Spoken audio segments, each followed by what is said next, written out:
Bismillahirrahmanirrahim. Assalamualaikum warahmatullahi wabarakatuh. Alhamdulillahirabbil alamin wassalatu wassalamu ala sayyidil mursalin wa ala alihi wa sahbihi ajma'in. Allahumma rabbi shrah li sadri wa yassir li amri wahlul 'uqdatam min lisani yafqahu qawli.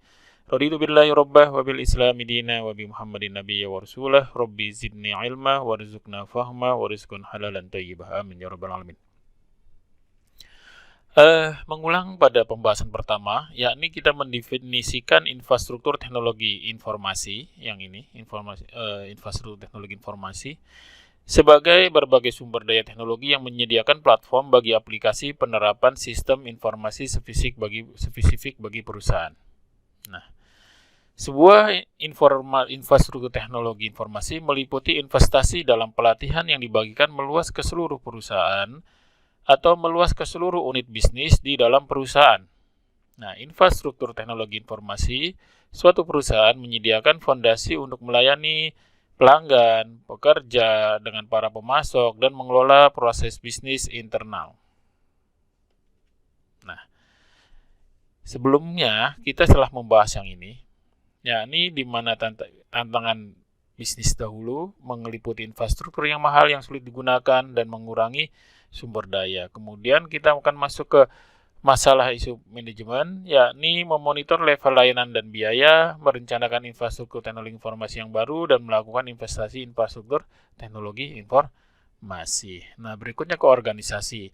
Dalam organisasi, kita akan mengimplementasikan perubahan budaya, menciptakan pemrosesan keseluruhan perusahaan, dan baru kita masuk ke teknologi, di mana teknologi adalah menghilangkan pusat data, mengimplementasikan virtualisasi, menyebarkan layanan komputasi cloud, menyebarkan handset mobile dan sistem operasional, dan mengimplementasikan teknologi informasi. Nah, untuk tujuannya adalah sebuah sistem informasi, yakni merampingkan pusat data, mengimplementasikan keseluruhan komputasi keseluruhan perusahaan, dan tujuan akhirnya adalah bisnis solusi atau solution business, yaitu meningkatkan kinerja dan menurunkan biaya. Dan dalam hal ini kita akan masuk ke definisi dari teknologi informasi. Nah, di sini pada gambar 5.1, yakni hubungan di antara perusahaan dan infrastruktur teknologi informasi dan kapabilitas informasi. Nah, suatu infrastruktur teknologi informasi terdiri atas rangkaian perangkat fisik dan aplikasi perangkat lunak yang diperlukan untuk mengoperasionalkan keseluruhan perusahaan. Namun, infrastruktur teknologi informasi juga merupakan rangkaian dari layanan keseluruhan perusahaan yang dianggarkan oleh manajemen serta terdiri atas kapabilitas manusia dan teknis. Nah, layanan-layanan tersebut meliputi sebagai berikut, yakni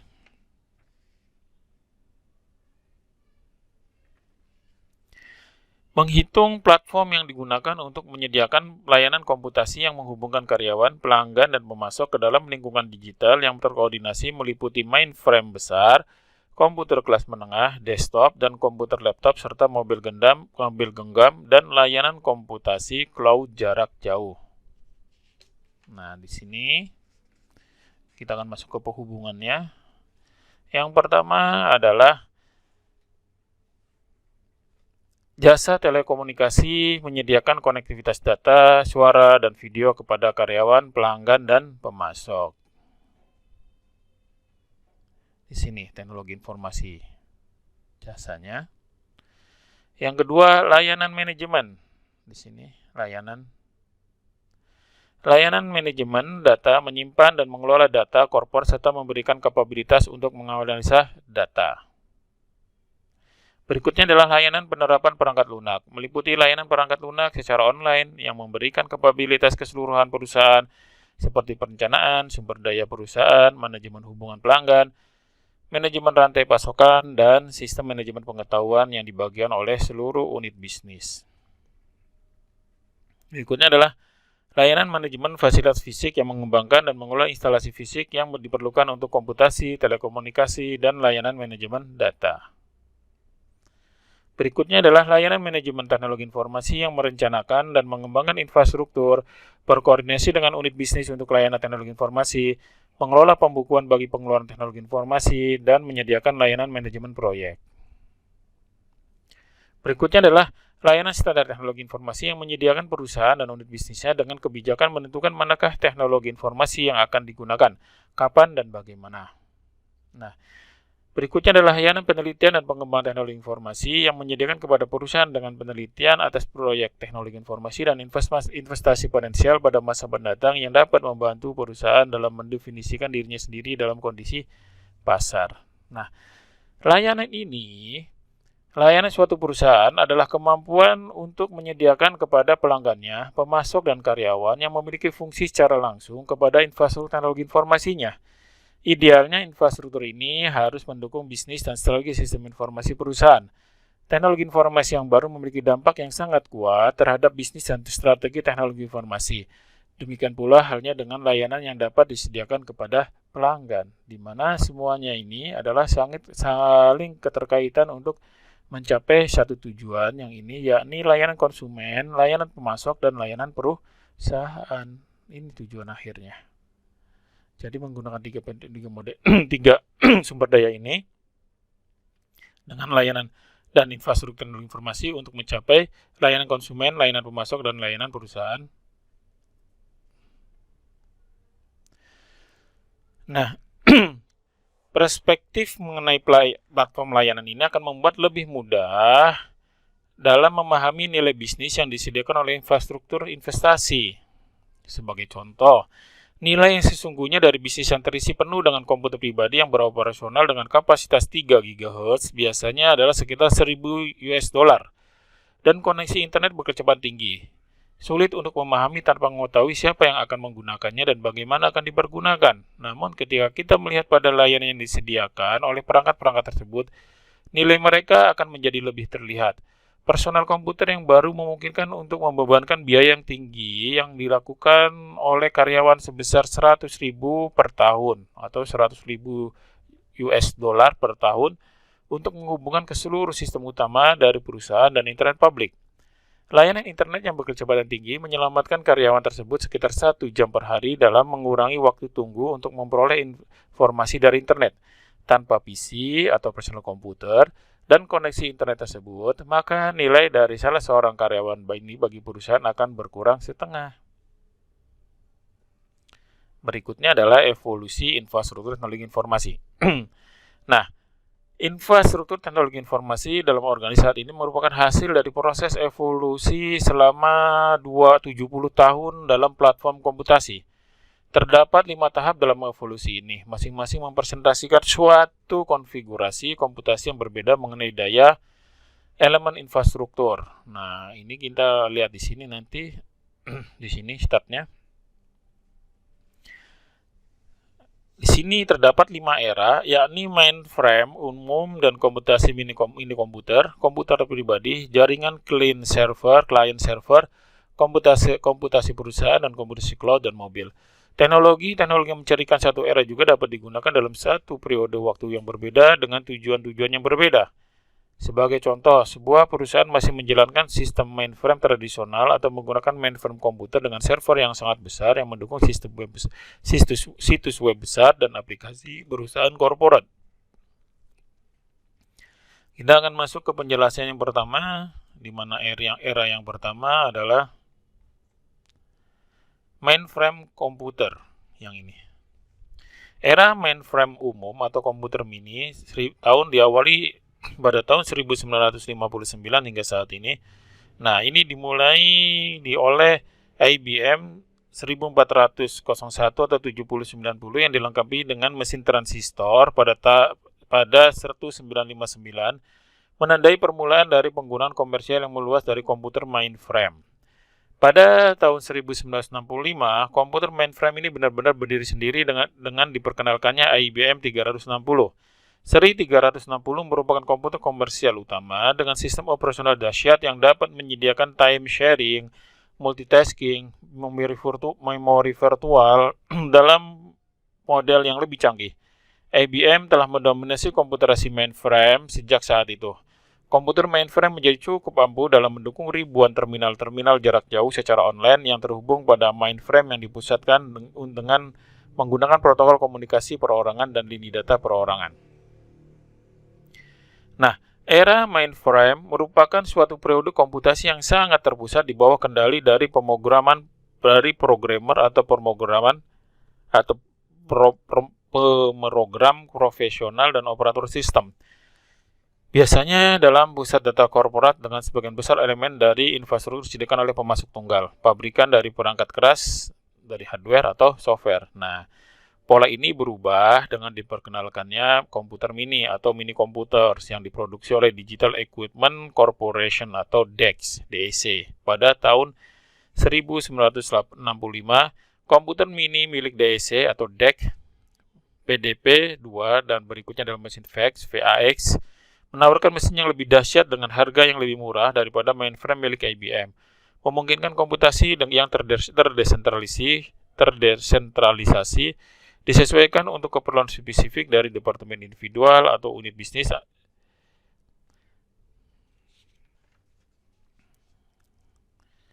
Berikutnya adalah tahun 1981, yakni era, sebentar saya kecilkan,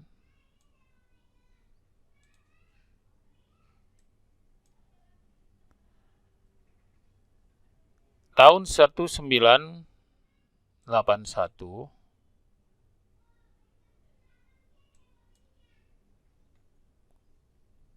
yang ini hingga saat ini, meskipun komputer pribadi atau personal komputer PC, komputer personal komputer atau PC yang sesungguhnya muncul tahun 1970, Xerox, mereknya adalah Xerox, Alto, MATS, Altair, 8800, Apple 1 dan 2, dan merek lainnya. Mesin-mesin tersebut hanya didistribusikan secara terbatas, diantaranya para penggemar komputer. Keberadaan dari PC IBM tahun 1981 mulai dianggap sebagai permulaan dari era personal komputer. Karena mesin ini adalah mesin pertama yang digunakan perusahaan-perusahaan di Amerika, pada awalnya sistem ini menggunakan sistem DOS atau Disk Operating System, bahasa perintah yang didasarkan pada teks, dan berikutnya sistem operasional Microsoft Windows, komputer Intel PC, perangkat lunak dengan sistem operasi Windows pada sebuah komputer dengan prosesor mini Intel, menjadi standar untuk komputer pribadi desktop. Dan pada tahun 2012, diperkirakan terdapat 1,2 miliar PC di dunia, dan 300 juta PC baru di seluruh dunia terjual tiap tahunnya. 90% diantaranya menggunakan sistem operasi Windows dan 10%-nya menggunakan Macintosh operating system. Dominasi Intel pada platform komputer semakin menyusut akibat meningkatnya penjualan iPhone dan Android. Hampir 1 miliar orang di dunia menggunakan smartphone dan sebagian besar dari mereka mengakses internet melalui perangkat genggam mereka. Nah, perkembangan PC pada tahun 1980-an dan 1990-an meluncurkan serangkaian perangkat produktivitas untuk PC desktop, pengolah data, spreadsheet, program presentasi elektronik, dan program manajemen data berukuran kecil, yang sangat berharga bagi para pengguna di perusahaan dan di rumah. PC tersebut merupakan sistem yang berdiri sendiri atau disebut dengan standalone, sehingga perangkat lunak sistem operasi pada tahun 1990-an dan mampu membuatnya tersambung ke jaringan internet. Berikutnya adalah era 1983 atau 1983 hingga saat ini, yakni era klien dan server. Jadi polanya seperti ini. Dulu mainframe diakses oleh komputer-komputer klien, setelah itu muncul PC yang sifatnya standalone, berikutnya adalah client dan server. Ini adalah server, ini adalah client. Nah, pada komputasi client and server atau client dan server computing, desktop maupun laptop yang disebut client terhubung dengan sebuah komputer server prima yang menyediakan berbagai layanan dan kemampuan bagi komputer klien. Proses pekerjaan pada komputer ini dibagi ke dalam dua jenis mesin komputer. Komputer klien berpengaruh sebagai titik masuk data dari pengguna, di mana komputer server berperan dalam mengolah dan menyimpan data, menjalankan halaman web, dan mengelola aktivitas jaringan. Istilah server mengacu pada aplikasi perangkat lunak dan visi komputer di mana aplikasi jaringan dijalankan. Server tersebut dapat berupa mainframe, namun saat ini server komputer biasanya berupa PC. dengan versi yang lebih unggul sebagai akibat semakin murahnya harga chips.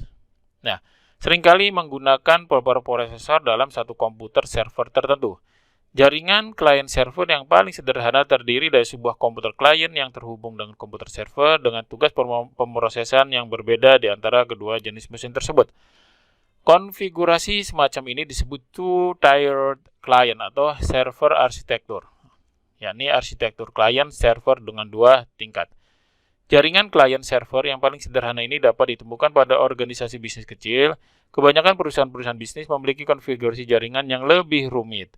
Arsitektur client server bertingkat atau multi-tiered atau n-tier client server arsitektur yang lebih kompleks dan disebutnya yang biasa disebut dengan n-tier atau n tingkat, yang cara bekerja ke seluruh jaringannya dibagikan secara merata pada beberapa tingkatan yang berbeda dari server.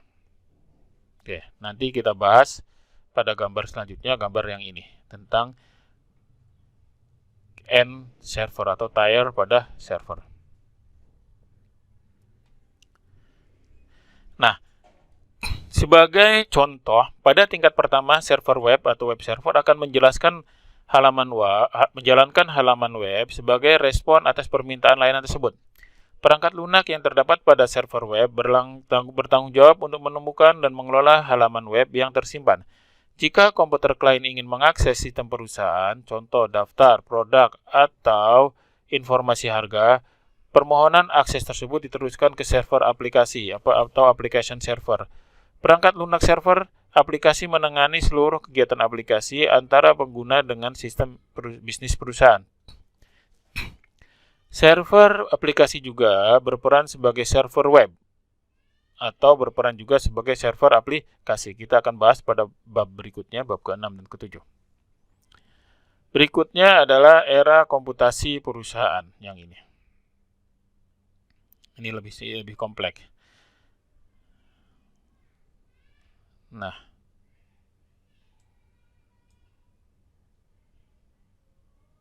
yang ini.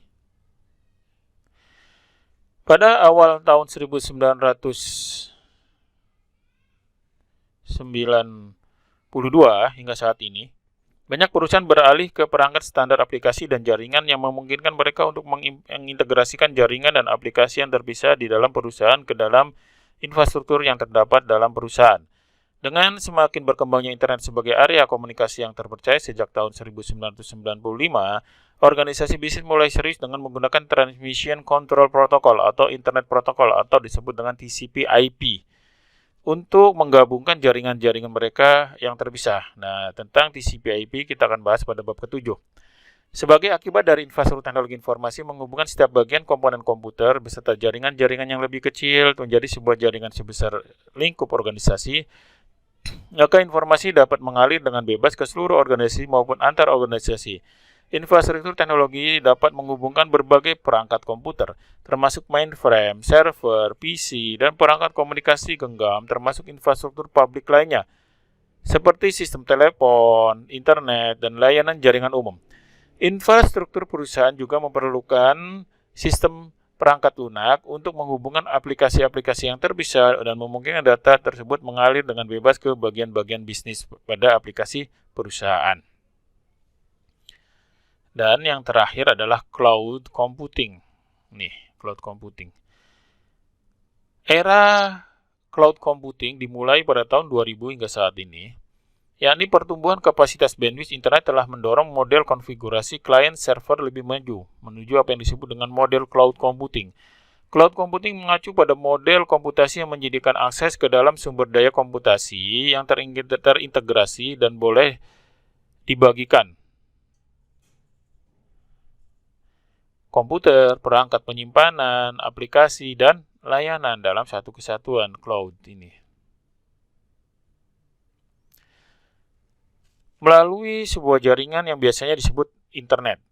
Sumber daya yang terdapat pada cloud computing tersebut dapat diakses sesuai kebutuhan dan dari berbagai perangkat yang terhubung dimanapun. Cloud computing merupakan bentuk komputasi yang paling pesat pertumbuhannya, dengan biaya yang dikucurkan sebesar 109 miliar US dollar pada tahun 2012 dan akan mencapai 207 miliar US dollar pada akhir 2016. Nah, ribuan bahkan ratusan ribu komputer terdapat pada pusat data perusahaan penyedia cloud computing, di mana mereka dapat diakses lewat PC, laptop, tablet, smartphone, dan perangkat perusahaan yang beralih ke platform mobile, alat komunikasi genggam.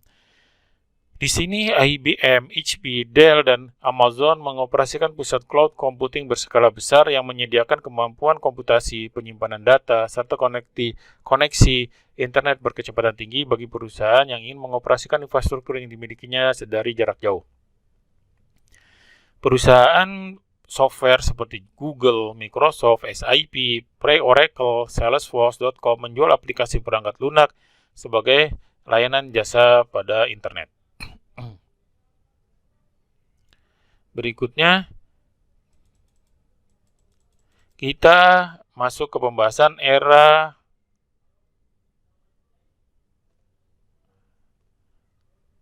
yakni teknologi pendorong dan dalam evolusi infrastruktur. Ini. Perubahan dalam teknologi informasi seperti yang telah kita jelaskan sebelumnya berasal dari pengembangan proses komputer. Chips, memori, perangkat penyimpanan, telekomunikasi, serta perangkat keras dan perangkat lunak atau software dalam jaringan, serta perangkat lunak atau software yang dirancang untuk meningkatkan daya komputasi secara signifikan sambil menekan biaya secara signifikan pula. Mari kita akan membahas tentang bagian-bagian perkembangan dari perkembangan tersebut. Yang pertama adalah hukum Moore dan kekuatan mikroprosesor. Pada tahun 1965, Gordon Moore, Direktur Penelitian dan Pengembangan Laboratorium Semikonduktor di Fairchild, sebuah perusahaan pionir pabrikan sirkuit elektronik terintegrasi, menulis di majalah elektronik dari tulisannya sebagai berikut. Ketika pertama kali chip mikroprosesor diperkenalkan tahun 1959, jumlah komponen-komponen pada sebuah chip dengan biaya produksi paling murah, biasanya transistor, meningkat 2 kali lipat setiap tahunnya. Nah, pernyataan ini menjadi dasar dari hukum Moore's atau Moore's Law. Moore kemudian lebih lanjut mengurangi tingkat pertumbuhan menjadi 2 kali lipat setiap 2 tahun. Hukum ini kemudian akan diintegrasikan dengan berbagai cara. Setidaknya ada 3 variasi dari hukum Moore. Di antaranya adalah yang pertama, kemampuan mikroprosesor meningkat 2 kali lipat setiap 18 bulan. Nah, kemampuan komputasi meningkat 2 kali lipat setiap 18 bulan. Dan 3, harga komputasi berkurang setengahnya setiap 18 bulan. Nah, muncul seperti ini. Processing powernya meningkat, number transistornya meningkat, harganya menurun.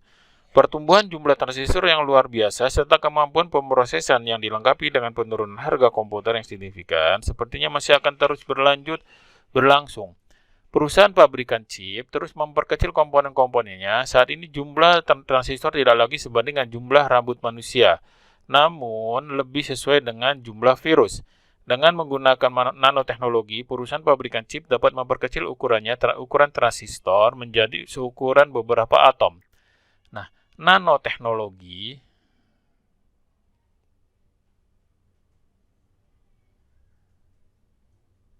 ini tentang penurunan biaya chip. Nanoteknologi menggunakan atom-atom atau molekul individual untuk menciptakan chip komputer dan peralatan lainnya yang ribuan kali lebih kecil ketimbang teknologi yang ada pada saat ini. Pabrikan chip mencoba untuk mengembangkan proses produksi yang dapat menghasilkan tabung prosesor berukuran nano atau berukuran amat sangat kecil. Secara ekonomis, dengan menggunakan teknologi ini, IBM sudah mulai menggunakan mikroprosesor dalam penentuan produk menggunakan teknologi ini.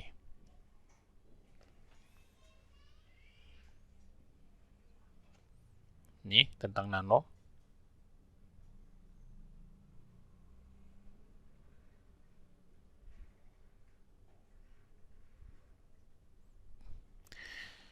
Berikutnya adalah hukum media penyimpanan digital berkapasitas besar.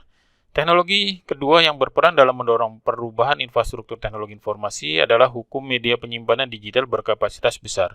Jumlah informasi digital terus meningkat sebanyak 2 kali lipat setiap tahunnya. Ini kita lihat dari Gans dan Reinsel tahun 2011, Lehman and Varian pada 2003, dan untungnya biaya penyimpanan informasi digital terus menurun signifikan sekitar 100% per tahunnya. Di sini secara terus menurun. Hukum Metcalfe dan ekonomi jaringan. Hukum Moore dan media. Hukum media penyimpanan berkapasitas besar membantu kita dalam memahami mengapa sumber daya komputer saat ini begitu mudah diperoleh. Namun, mengapa beberapa orang membutuhkan kinerja komputasi dan kapasitas penyimpanan yang lebih andal? Jaringan ekonomi dan pertumbuhan internet akan menyediakan jawabannya. Robert Metcalfe, penemu teknologi Ethernet Local Area Network, mengklaim sejak tahun 1970, nilai dan kemampuan jaringan telah berubah dengan pesat seiring bertambahnya jumlah pengguna jaringan tersebut. Metcalfe dan banyak pihak lainnya mengacu pada skala imbal balik yang terus meningkat dan menyatakan bahwa para anggota kelompok suatu jaringan terus menerima orang untuk bergabung ke jaringan yang mereka miliki. Jadi, jumlah pengguna suatu jaringan terus bertambah banyak. Sementara itu, jumlah pengguna jaringan terus bertambah secara tetap, nilai dari keseluruhan sistem bertumbuh secara eksponensial, bukan berkali lipat melainkan berpangkatan, pangkat eksponen, dan terus bertumbuh selama seiring dengan peningkatan jumlah pengguna.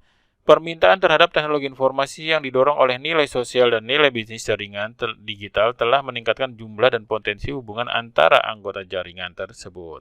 Di sini. Berikutnya adalah penurunan biaya komunikasi dan internet. Nah, ini biaya penurunan komunikasi dan internet.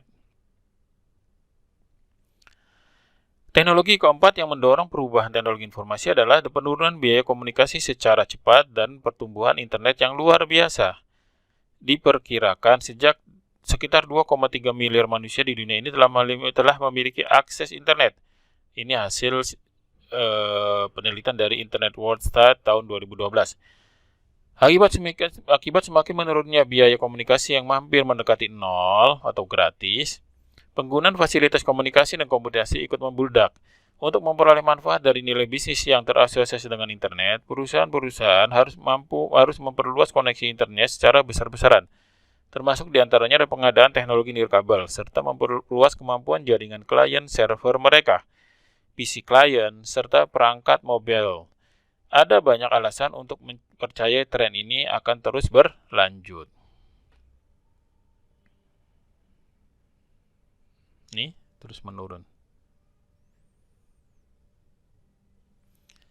Berikutnya adalah pengaruh standar dan jaringan. Saat ini infrastruktur jaringan internet untuk kegiatan komputasi tidak akan dapat dioperasikan tanpa persetujuan antara pihak perusahaan dengan pelanggan yang disebut dalam hal standar teknologi atau teknologi standar yang dapat diterima. Standar teknologi adalah spesifikasi yang digunakan untuk membangun komputabilitas sebuah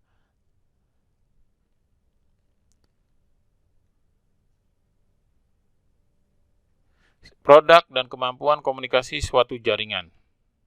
Standar teknologi meluncurkan skala ekonomi yang dahsyat dan menghasilkan penurunan harga karena para produsen dan berkonsentrasi pada produk yang dibuat berdasarkan standar tunggal. Tanpa skala ekonomi tersebut, komputasi bagian apapun akan menjadi jauh lebih mahal daripada yang ada saat ini. Nah, ini tabel 1 sudah menjelaskan tentang beberapa standar penting dalam komputasi. Pada awal 1990-an, perusahaan berlomba-lomba dalam menerapkan standar pada bidang komputer dan komunikasi. Wintel PC dengan sistem operasi Windows dan aplikasi Microsoft Office untuk PC menjadi standar untuk platform PC dan ponsel. Namun saat ini standar tersebut terbagi-bagi untuk iOS buatan Apple, sistem operasi Macintosh, serta sistem Android. Penyebarluasan sistem operasi gabungan Unix, Linux sebagai server perusahaan memungkinkan penggantian infrastruktur mainframe yang eksklusif dan mahal. Di dalam bidang telekomunikasi, standar Ethernet memungkinkan berbagai PC dikomunikasikan secara bersama-sama dalam sebuah jaringan lokal yang dinamakan Local Area Network atau LAN. Nah, untuk local area network kita akan bahas pada bab ke-7. Di sini standarnya adalah pertama, American ASCII atau American Standard Code for Information Interchange, atau kita sering lihat adalah ASCII atau ASCII tahun 1958. Maknanya adalah memungkinkan mesin komputer dari berbagai pabrikan yang berbeda untuk saling dapat bertukar data yang di kemudian hari digunakan sebagai bahasa universal dalam perangkat masukan dan keluaran atau in-out, seperti keyboard, mouse untuk komputer, dan diterapkan oleh American National Standard Institute pada tahun 1963. Berikutnya adalah Common Business Oriented Language atau disebut dengan COBOL, yakni Common Business Oriented Language tahun 1959. Bahasa perangkat lunak yang mudah dipahami guna memperluas kemampuan pemrograman dalam menulis coding program bagi perangkat lunak yang berhubungan dengan bisnis sambil menekan biaya perangkat lunak, disponsori oleh Departemen Pertahanan tahun 1959. Berikutnya adalah Unix. Tahun 1969 sampai tahun 1975. Nah, teknik komputasi multitasking yang andal, sistem operasi portable yang dikembangkan oleh Laboratorium Bell pada tahun 1969 yang kemudian dirilis secara umum pada tahun 1975, Unix mampu beroperasi pada berbagai jenis komputer dari pabrikan yang berbeda. Diadopsi oleh Sun, IBM, HP, dan lainnya. Pada 1980, Unix menjadi sistem operasi untuk aplikasi tingkat perusahaan paling banyak digunakan. Berikutnya adalah Transmission Control Protocol, Internet Protocol atau TCP/IP tahun 1974. Ini merupakan protokol komunikasi dan skema penentuan alamat IP yang memungkinkan jutaan komputer saling terhubung pada jaringan global raksasa yang disebut dengan Internet. Di kemudian hari, TCP/IP digunakan sebagai standar protokol jaringan bagi LAN dan Internet. Dikembangkan pada awal tahun 1970-an untuk Departemen Pertahanan Amerika. Berikutnya adalah Ethernet, yakni tahun 1973. Jaringan standar untuk menghubungkan PC ke dalam jaringan LAN yang memungkinkan penerapan konfigurasi client server serta mendukung penggunaan PC lebih jauh. Berikutnya adalah IBM, Microsoft, Intel Personal Computer pada tahun 1981. Nah, rancangan standar untuk PC yang diterapkan Intel berdasarkan standar proses Intel dan perangkat lainnya. Microsoft DOS dan perangkat lunak Windows, kehadiran standar ini pengadaan produk berbiaya murah, menyebabkan perusahaan-perusahaan tersebut mengalami ledakan pertumbuhan penjualan komputer selama 25 tahun di seluruh dunia.